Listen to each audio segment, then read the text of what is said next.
Welcome to Tales of Cindy. I'm your host, Cindy, and we're here to talk about my life.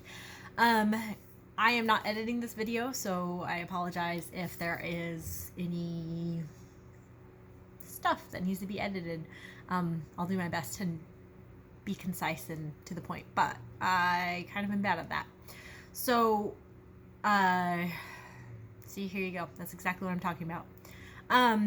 I'm making this video today this way without editing it or anything because I don't have the spoons to rewatch what I'm about to record. Today is March 5th. Exactly 28 days ago, on February 5th, I was hospitalized for suicidal ideation. That makes that sound actually soft because I tend to consider my suicidal ideation the casual thoughts I have about suicide, right? Like, oh, I'm thinking about suicide. No, I had a full plan. I was ready to kill myself. I had everything ready to go. The reason I didn't is a series of random events that got me to call somebody and have them come take me to the ER. There's primarily 3 people and a dog to thank for me being alive right now. And I'm really grateful for those 3 people and that dog. Like, desperately grateful. So I'm getting on here to make this post because I feel like having created this channel, I've opened up a door for awareness in a lot of ways, and I would like to carry that awareness further and talk about mental health a little bit. As it's something that's really important to me. Honestly, when I was younger and I considered making a YouTube channel, it was going to be about mental health. Because long before I knew I was gay, I knew I had mental health issues. It's a miracle in a lot of ways that it took me until I was 32 to be hospitalized. So I pray and I hope that I never end up there again because that was a very traumatic experience in so many ways. But I'm lucky that I've only ended up there once.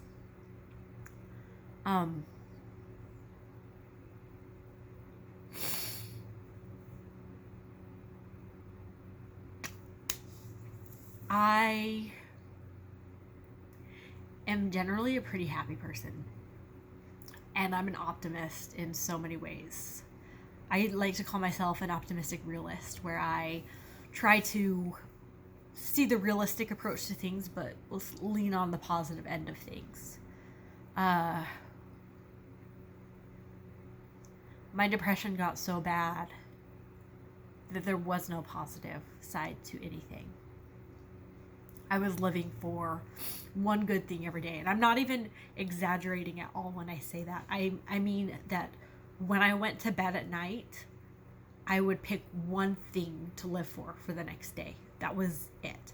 And all it took was that one thing not being able to fully manifest for me to be like, well, I guess I don't need to live anymore. I was that close. That was where I got. And I know that there's going to be people who are judging me for being there. And I know that there's going to be people who don't understand it. And you know what? If you haven't experienced it, you can't really understand it. There just isn't a way. I know that there's people who are going to be like, well, it's because you came out as gay. And they're not completely wrong, but they're wrong. They have the wrong reasoning. See, last week, I took a stress test. It's just a stupid PDF stress test, and it didn't even include on there coming out as gay and disrupting your life that way, right? It just includes things like moving and changes in relationships and graduating and not being able to have a job and financial issues, right? Those are the things it included. And 500 was considered severe stress. My score was 1,500. You give somebody who has a mental illness 3 times a high level of stress, they're going to crack. They just will. You give a normal human 3 times a high level of stress, and most humans are going to crack. But on top of what most humans have, I have bipolar disorder. I've had bipolar disorder my whole life. I don't remember a time when I didn't have mood swings. By the time I was 12 years old, I was experiencing full-on depression episodes to the point that I tried to talk to my dad about them when I was 12. He didn't really follow through at all with that, and I never got help until I was an adult.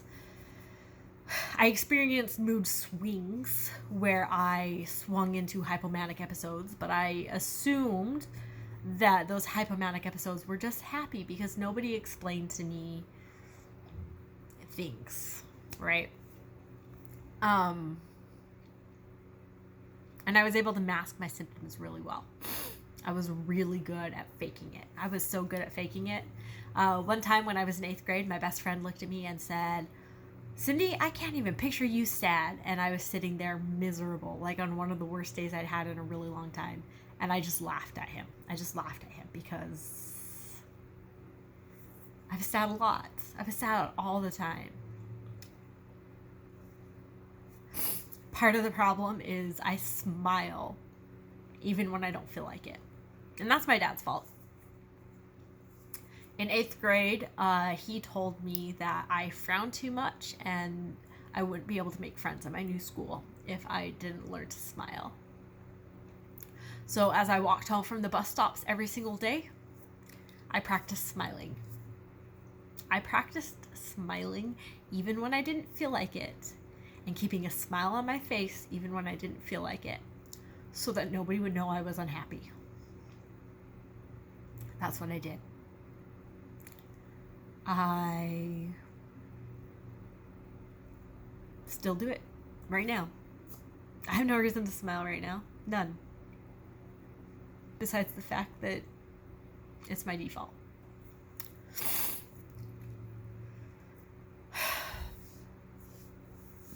So I got really good at hiding and lying and faking being happy as a teenager, to the point that I could hide it from everyone.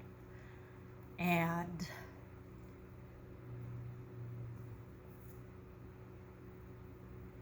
most people don't realize how much my mental illnesses affect me, because I'm really good at participating in normal society. I have a degree in biomedical engineering. I can converse with anybody about basically any topic. I'm vibrant, I'm full of life most of the time. So people don't know. What they don't know is the years it took me to find the right medicine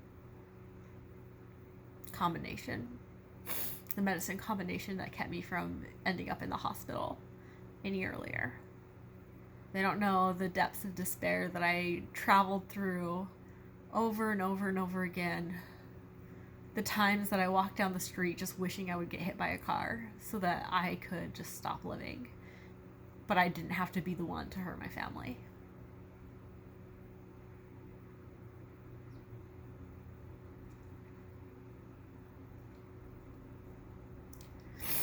They didn't know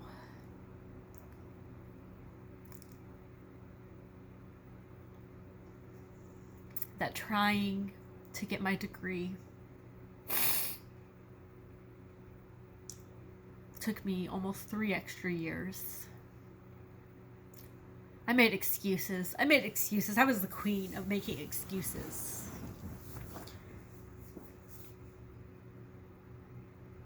I only went part-time because I didn't know better, and that's true. I went to the community college first, and they didn't transfer. No, they transferred all of my things, but because I went to biomedical engineering, I had a delayed track. That's true. They dropped my session of the class so I could only take a session that it's not a session. whatever. It was on a day that I had another class, and so I could only attend 50% of the classes, and I was basically teaching myself thermodynamics. That's true. So I was the queen at making excuses, and all my excuses were true. But what they hid was I went to the community college because I had dropped out of college twice. The first time I dropped out of BYU, I dropped out because I was taking care of my mom, who was dying of cancer.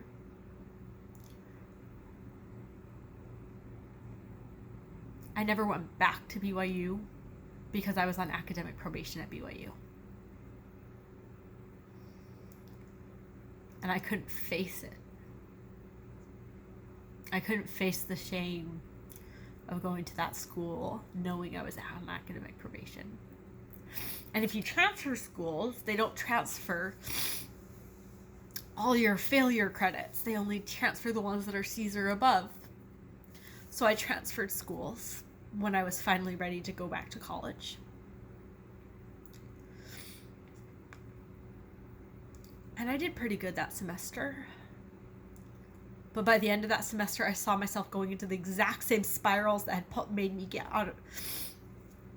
I was going down the exact same spirals that had made me drop out of BYU. Not drop out of BYU, that's false. I dropped out of BYU because my mom had cancer. But the same spirals that caused me to do bad at BYU and struggle. And I saw those same spirals, and I was so scared that I finally went to a psychiatrist and was diagnosed with bipolar disorder.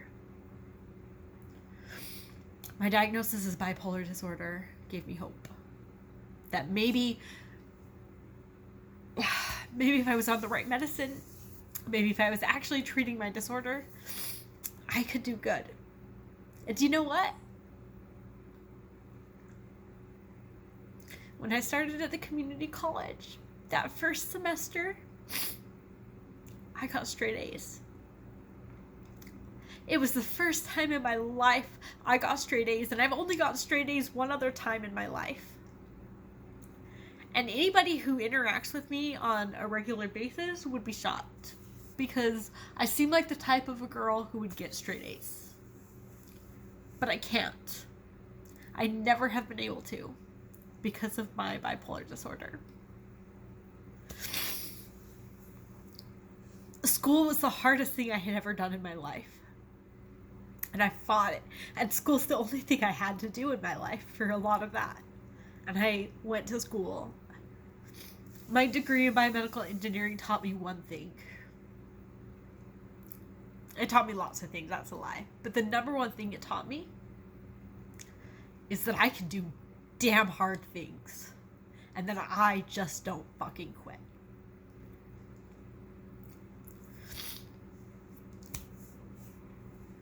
Except I almost quit on life this year on February 5th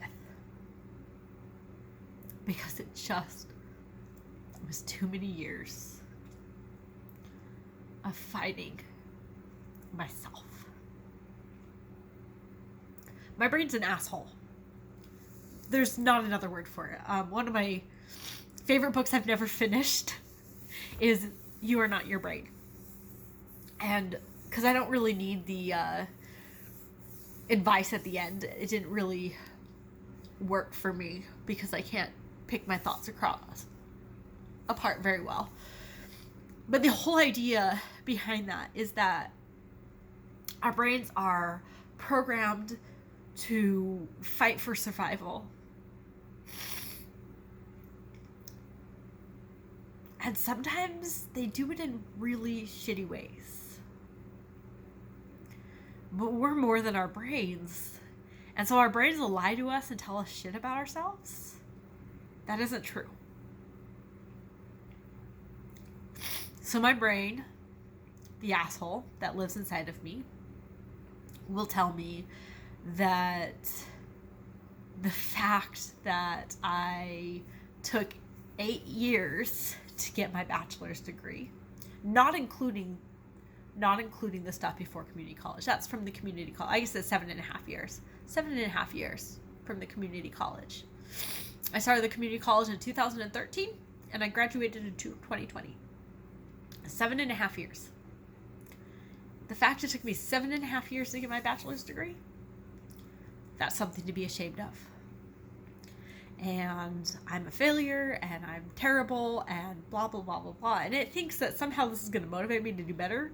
And it kind of works a little bit, but over time, it just wears you down. And my brain's an asshole. I don't trust my brain very often. So I live in a world where I don't trust the thoughts in my own head.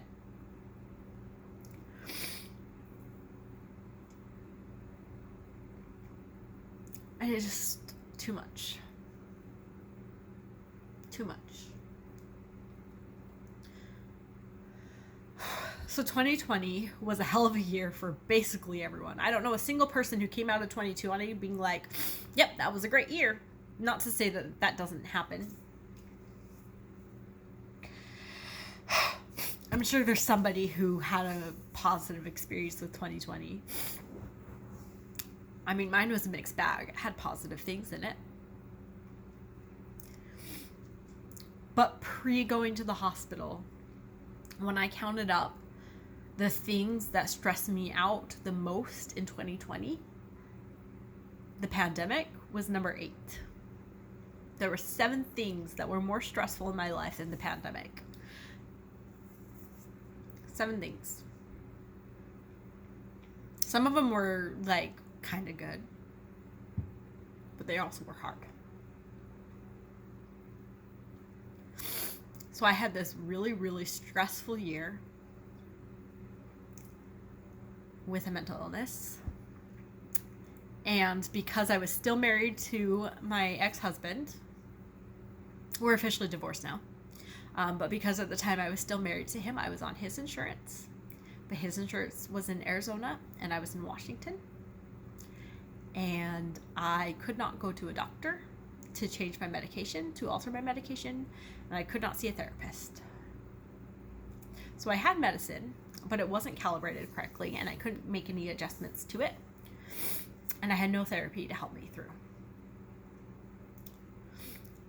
And then I had the most stressful year of my life. The most stressful year of, like, anyone's life. And I just cracked. It was too much. It was just too much.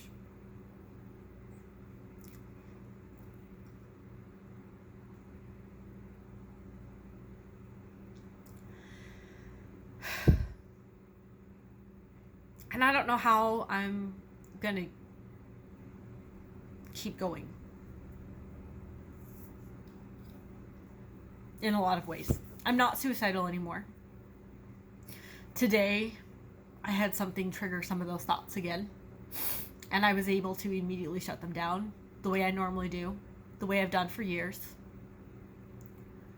I mean, left to my own devices, I could likely end up there again. Thankfully, my girlfriend is taking good care of me and helping make sure that I don't end up there again. And I have a doctor and a therapist to help me now because I do have insurance.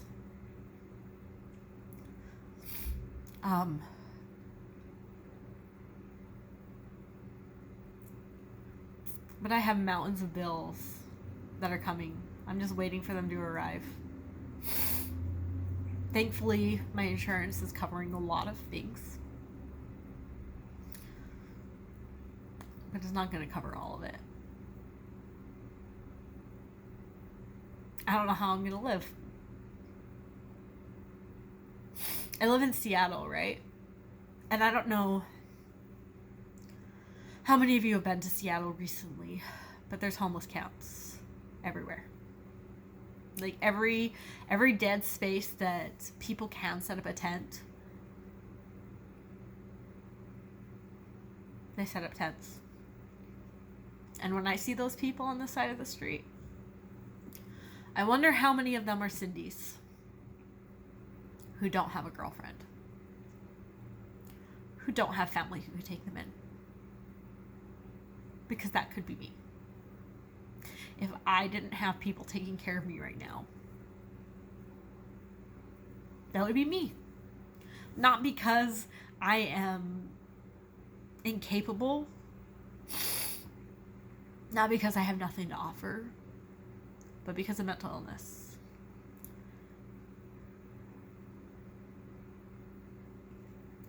This close to homeless.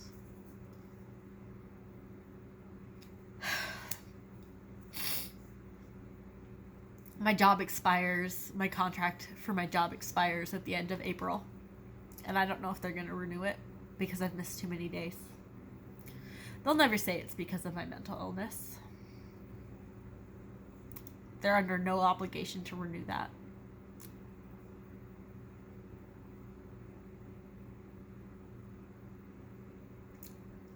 I lost another job, a part-time job that was paying me because of my mental illness this year. Technically it was the end of last year, but yeah. Because when my mental illness is in check, I am the most amazing person to work with. And when it's not, I'm not. But somehow I have to keep a job because I gotta keep insurance. This close to homeless.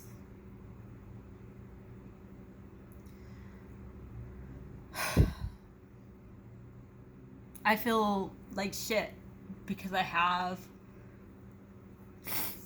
people to help me out, but I still don't know how I'm gonna make ends meet. And so here I am.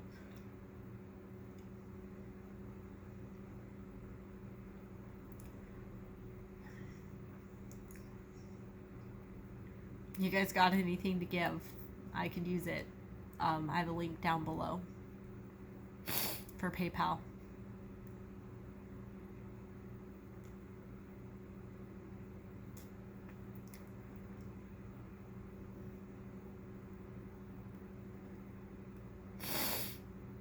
It's just, that's what mental illness does to you. It wears you down and breaks you to the point where asking your 3,000 subscribers in the entire internet for money is just something you have to do because you have no other options. Not because you want to. Not because you feel good about it. Not because I don't want to work. I hate not working, by the way. I hate it. I want to work. And I want to work in a job that challenges me and keeps my brain active. But all I have is a degree in biomedical engineering and a little bit of experience with project management. And it's a tough market right now. I don't know if I'd hire me either. I'm not a top candidate. At some point in time, I want to get an MBA, but I don't know how I'm going to do that. I don't know how I'm going to make that work. I don't know how I'm going to make any of this work. And I'm so not alone to the point that I feel like a terrible person asking for anything.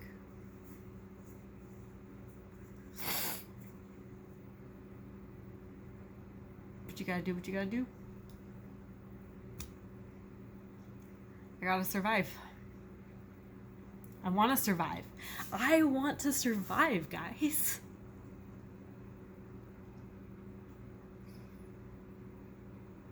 That's a new place for me. Recently. I haven't really wanted to live for a couple months now. 3 months now. 3-ish months. I've kind of been living on default because there's nothing else to do.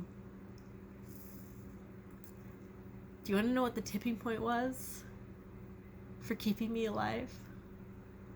My girlfriend called me on the phone.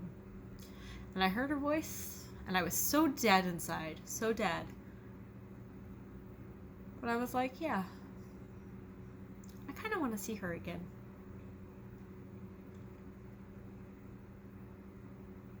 That was it. That was all that stood in between me and death.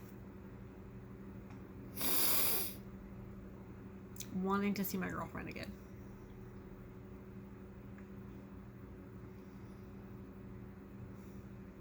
I don't know. I'm rambling and I'm all over the place and I'm sorry about it. But like I said, I can't edit this video. Because if I say I'm going to do it, it'll be 4 months from now before this gets posted.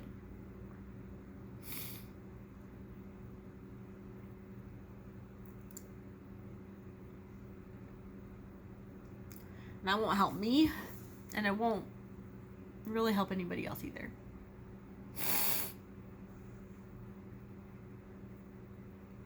Mental illness is so hard, and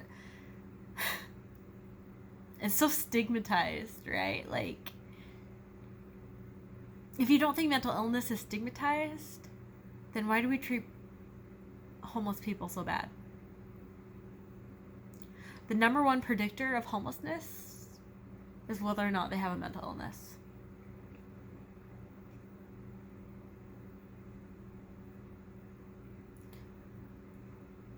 Mental illness is stigmatized. So here I am. I don't know if I'm just throwing out to the world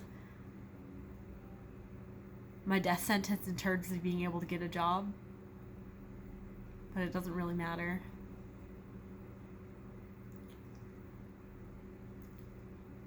I'm Cindy, and I'm bipolar. And 1 month ago today, I almost killed myself. And I only didn't because of a fluke of a phone call.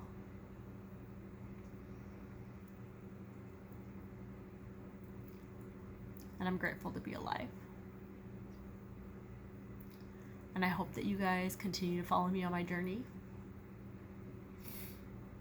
And I'll talk to you later. Peace out. Little hearts.